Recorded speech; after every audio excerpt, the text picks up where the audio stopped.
Om Namo Bhagavate Vasudevaya Janmadhyasya Yato Anvayaditaratascha Artheshu Abhignaswarat Tene Brahmahridaya Adikavaye Muhyanti Yatsuraya Tejo Vari Mridam Yatha Vinimayo Yatra Trisargo Mrisha Dhamna Swena Sada Nirastakohakam Satyam Param Dhimahi Nigamakalpataror Galitam Phalam Shukamukad Amrita Drava Sanyutam Pibata Bhagavatam Rasamalayam Muhuraho Rasika Bhuvi Bhavukaha.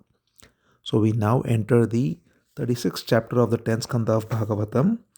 So now the story proceeds. Shuka Brahmam continues the narration. We saw the description of the Yugala Geetam of how the daily routine of Krishna was when he would go in the morning and with the cowherd boys and come back in the evening while the gopis were waiting for him and singing songs, remembering him, and in the evening ecstatic at again being with Krishna. And in this way, when it was proceeding, Shuka Brahmam says one day, a demon called Arishta, who took the form of a bull with a huge body and a large hump, came there. So we have seen a procession of demons coming and each one of them getting killed by Krishna. So this is the next in that procession. This is a demon called Arishta who comes in the form of a bull.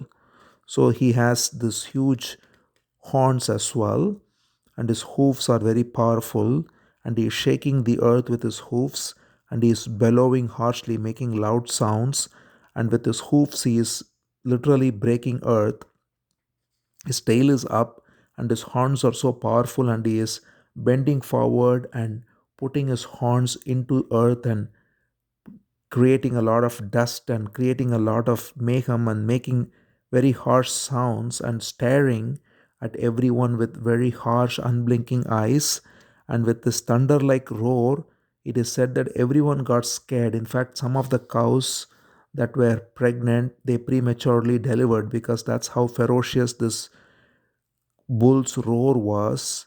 And everyone was afraid, and all the cowherds and cowherdesses, they all felt very scared, and the cattle started fleeing. So this demon was a very powerful and ferocious demon.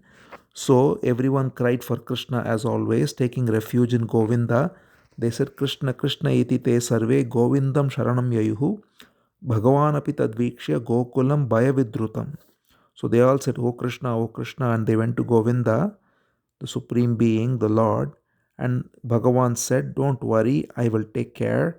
And then he went and confronted this bull, and he said, O fool, you are trying to terrify the cattle and the cowherds, but here I am exactly to crush the pride of demons like you. Saying this, Krishna just took his arms and put it around a friend who was nearby, and Krishna took a very huge form. His arm was looking now like a huge serpent, as it were. He took a very strong form because of Yoga Maya. Krishna's form becomes very big in order to confront this bull who is looking so huge. It is no ordinary bull. It is said that the bull looked literally like a small hill charging. So, in the face of such a bull, Krishna takes a very huge size, his arm looking so strong, and with that, Krishna pats himself. He is clapping both his arms and provoking Arishta. So Arishta also charges with great fury, and he is first using his horn to furrow the earth, and then he is getting very angry. His eyes are bloodshot, and with his horns thrust forward and with his eyes looking like blood would come out, he comes forth charging towards Krishna. It's like a thunderbolt is being hurled at Krishna. He is coming with that speed. Krishna just looks at him calmly. As he approaches, he just moves slightly and takes his horn by his hand and throws him 18 steps. As soon as he is thrown away 18 steps like this, he is knocked down. The bull quickly rises up again, and he is filled with even more fury, and he is sweating and he is breathing hard and he is rushing again. And when he comes forth in this way, Krishna grabs this demon by the horns again and he throws him to the ground. And it is said that Krishna then started wringing him like a wet cloth. If you have a wet cloth after washing, we'll wring the wet cloth to take the water out of it. In this way, Krishna was wringing this bull to take the life out of this bull, and then he pulled the horn out, and then this bull fell flat, and in this way, vomiting blood, this bull died, throwing his feet up, eyes rolling, and with great agony, he met his end, he met death.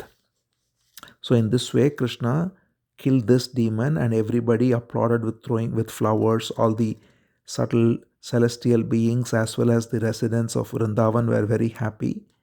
So in this way, Krishna takes care of this bull. So we see again and again how Krishna, while he is the most compassionate for the beloved cowherd women and the cowherd boys, he is also ferocious towards demons. So this is the example set by Krishna, that one has to also deal with a stern hand those who are wicked, at the same time being very loving towards the gentle folks who are living according to dharma. So it is said in this verse beautifully. Shukha Brahmam says, having disposed of the demon and being glorified by his kinsmen, Krishna, accompanied by his brother Balaram, entered Vrindavan like a feast for the eyes. Such a beautiful expression. It says, Evam kukudminam hatva stuyamana swajatibihi vivesha goshtham sabalo gopinam nayanotsavaha. Nayanotsava means eyes having a festival. Gopis, all the gopis are having a festival in their eyes, beholding Krishna coming like this hero who has vanquished a terrible looking demon, but now looking so pleasing and so gentle. So that's how Krishna displays both the ferocity towards demons and the gentleness towards his devotees and those who are dharmic. So this pastime gets over. Meanwhile, now the scene shifts to Mathura finally, where Narada, the great divine sage Devarishi, goes to Kamsa now. Because Devarishi Narada, we already saw him many times, he has got divine vision. He knows exactly what is ordained. So now he knows, now that Arishta is killed, he knows that Krishna's Vrindavan pastimes are almost coming to an end. And now it is time for Krishna to come back to Mathura and take care of Kamsa, who is meant to be killed by Krishna. So, knowing this, Narada gently goes to Kamsa and he now reveals all the truth. So it says, Arishte nihate daityai Krishnena adbhuta karmana Kamsaya ata aha bhagavan narado devadarshanaha. Devadarshana means one with divine vision, Narada. He goes to Kamsa, the uncle of Krishna and the evil king, as we have seen, who even ordered for all the babies to be killed in order to make sure his killer would be removed. But of course, Krishna was in Nanda's place, and we've seen he sending demon after demon.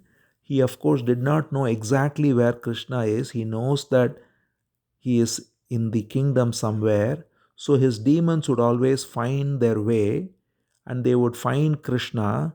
The moment they realize that Krishna is the one that is going to kill Kamsa, they try to kill Krishna, but they in turn get killed. And because of that, none of them were alive to go back to Kamsa and tell him that we found your potential killer and he is living in Vrindavan. Nobody told him that, because everyone who found Krishna was killed. So nobody went back alive. And because of that, he was still not exactly aware where Krishna is. So finally, Narada goes and reveals him the truth and says, O Kamsa, the female child that you remember, you tried to kill a female child of Devaki and she escaped from you and she prophesied that your true killer is born elsewhere. In fact, that female child is the daughter of Yashoda, who is in Vrindavan in with Nanda, and her son, who's growing up as her son, is actually the son of Devaki, the eighth son of Devaki, and also Balaram, who is growing there as well as Krishna's elder brother, as the son of Rohini, is in fact the seventh son of Devaki as well. So Balaram and Krishna are growing up in Vrindavan as the sons of Nanda and Yashoda, but they are in fact sons of Devaki, and therefore you have to recognize that this is the two who are ordained to kill you, especially the last one, the eighth son Krishna. So you need to do whatever you can do. So Narada is always known for doing some mischief, but it always results in the right result, that is. So here also, on the face of it, what Narada does is quite dangerous, as it were, because he goes and tells Kamsa the truth. He tells Kamsa where Krishna is, and who is Krishna, and who is Balaram, and who is Nanda and Yashoda, and Devaki and Vasudeva, seventh and eighth, are alive and they are there. So he reveals everything to Kamsa, the evil king. So of course Kamsa gets instantly angry, and his first instinct is, I am going to kill Vasudeva, because Vasudeva was released, as we may remember, after the eighth child, who was the daughter, was escaped from his hold. Anyway, Kamsa realized that there is no point in keeping Vasudeva and Devaki imprisoned anymore, so he liberated them and they are in the kingdom. So now he is enraged that Vasudeva lied to him, and therefore he says, I'm going to kill Vasudeva. So Narada immediately stops him and says, don't be foolish in going after Vasudeva. Your true enemy is the boy who's in Vrndavan, Krishna. So you should try to bring him here and take care of him rather than go after Vasudeva. So all of this Narada says because Narada knows exactly what's ordained, which is that he has to enable Krishna to come back to Mathura, so that Krishna will in fact kill Kamsa, but he instigates Kamsa so that he will himself invite his death by bringing Krishna to Mathura. So he tells this to Kamsa. Narada tells this, that don't go after Vasudeva and Devaki, because he has to protect Vasudeva and Devaki. They are innocent.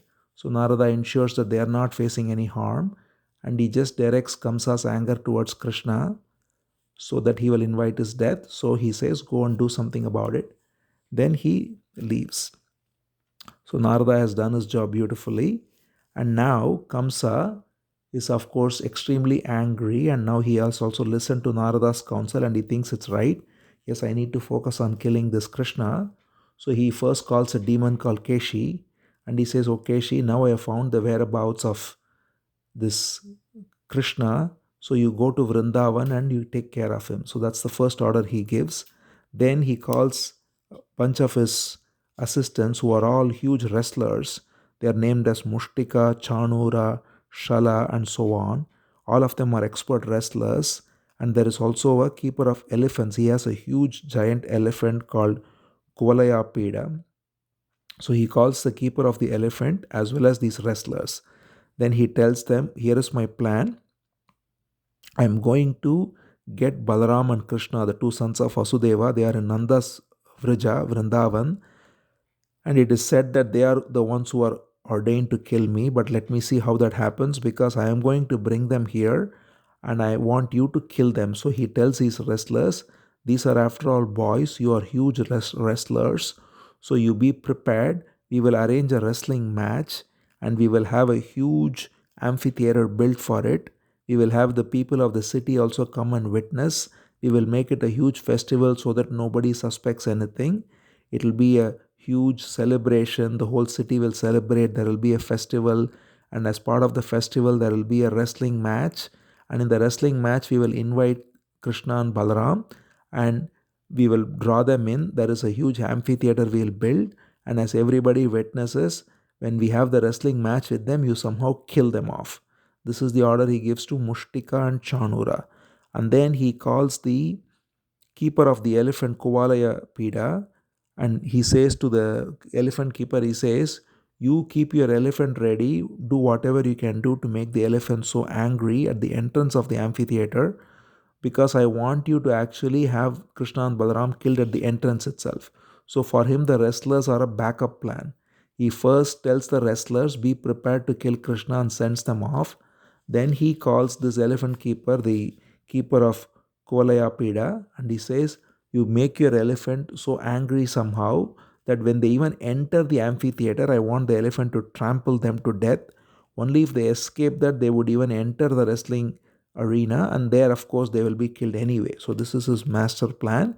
And then he also says, let's arrange a sacrifice for Lord Shiva, because Lord Shiva is honored as Bhuteshwara in Mathura even today. So he says, let's honor a sacrifice for Lord Shiva, and let's do all the necessary arrangements so that we can be successful in this master plan. So this is his grand plan, evil plan. After he makes this plan, he sends them off. Then he invites Akrura. Akrura is a very important character.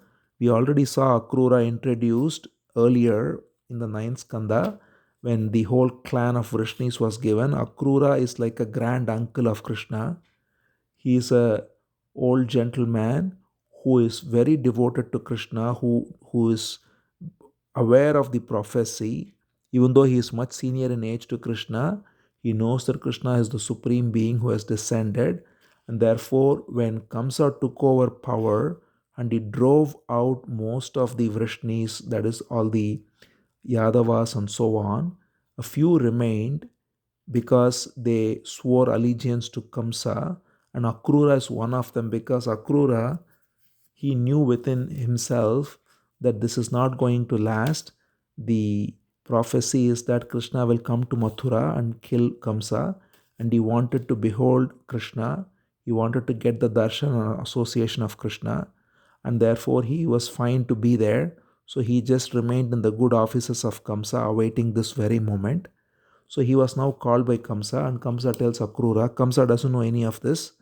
Kamsa just thinks Akrura is a loyal servant of his, and he is quite old as well. So he tells Akrura, "Oh Akrura, you are very noble, you are very charitable too. Now I want an act of friendship from you. You are an elderly person, everybody honors you. I don't honor anyone else in this race as I honor you. Therefore, now I ask you a small favor. Go to Nanda's Vraja.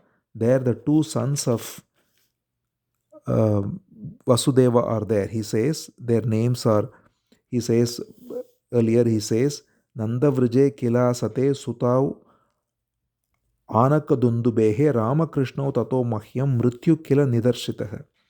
He says Nanda Vrije, in the Vraja of Nanda, Sutau Anakadundube means the two sons of Vasudeva, Ramakrishna. Rama is Balaram, Krishna is Krishna. So the two sons Balaram and Krishna, Tato Mahyam Mrityu Kila Nidarshitaha. They are said to be my death. Let me see how that happens. And therefore, I want you to go there, and there is a new chariot here. Take this new chariot and go to Vrndavan, and then take these two boys and bring them here. This is what I want you to do. So it so nicely happened that there is a new chariot, because that way this chariot was never used by Kamsa, and this chariot is meant for Krishna to be brought to from Vrindavan to Mathura. So he tells Akrura, take this new chariot. And of course, Kamsa doesn't think in that way. Kamsa thinks by sending a new chariot, he can entice Akrura to go, because a new chariot might entice him to take it and go to Vrindavan, and similarly, it might entice Krishna and Balaram to take the chariot and come back. So his whole goal is somehow to bring Krishna and Balaram to Mathura so that he can have them killed, without realizing that he is preparing a new chariot nicely as an offering to Krishna. So he tells Akrura, he says, they say that my death is preordained by these two, especially the last one. So let's see how that happens. You go there, bring the two boys, also bring Nanda and all the cowherd men, give them a lot of tributes, bring them here, and then let me see what happens. Now he reveals his plan. So as any villain does, he reveals his evil plan to Akrura. He says, once you bring them here, they say that they are going to be my death, but I will tell you what I am going to do. I am going to launch the elephant Kuvalaya Pida on them, who is death himself, so huge. And in case they somehow manage to escape it, which is extremely unlikely, then there are my wrestlers waiting for them like thunderbolts. And these wrestlers are so huge that they will have the two brothers killed. And then after that, Kamsa reveals his master evil plan on and on to Akrura. He says, after killing the two brothers, I am going to kill all the kinsmen, because there are so many kinsmen who may be having plans for the throne. And not only I'm going to kill all the kinsmen, I'm going to kill my aged father too. His father's name is Ugrasena. He says, just to be sure, I'm going to kill my father, I'm going to kill my uncle whose name is Devaka, and then I'm going to kill Vasudeva anyway, because Narada stopped him, of course, from killing Vasudeva at the time. But Kamsa thinks, first let me take care of Krishna and Balaram, then I will anyway kill Vasudeva.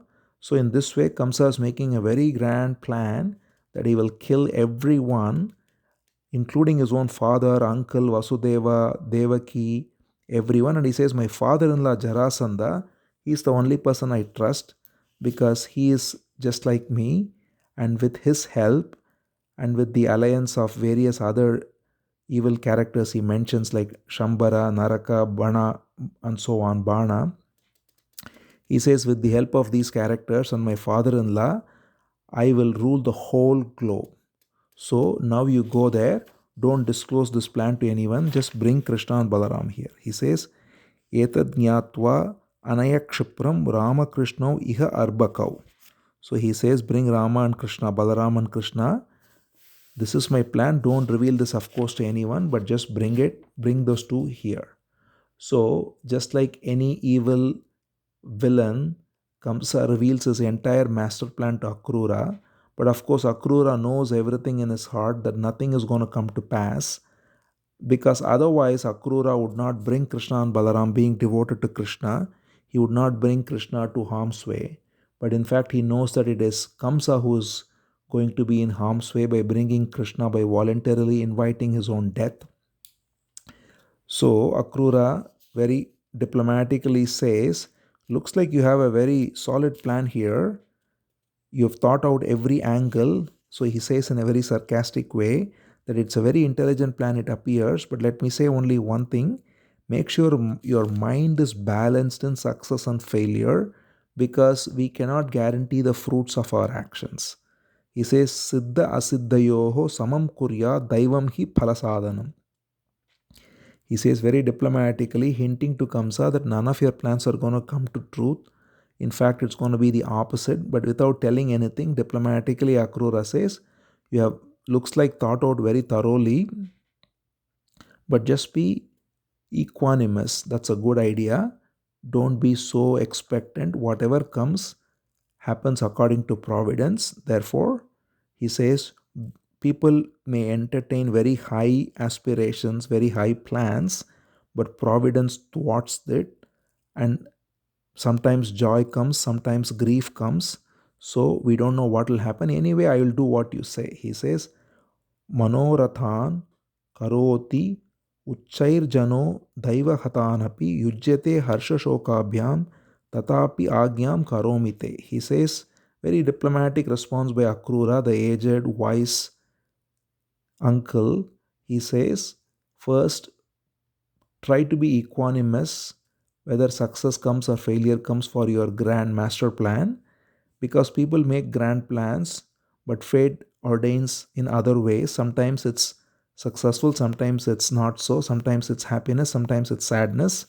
So we don't know what will happen. Anyway, I will go and do what you have told me. So Kamsa, of course, doesn't get any of this hint. He just thinks it's an old man talking some wisdom unnecessarily. So let him go and do the work I have told him to do. So this is how he thinks.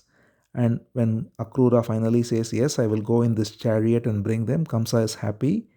And therefore Kamsa retires with some sense of comfort, thinking that now he can resolve this matter once and for all.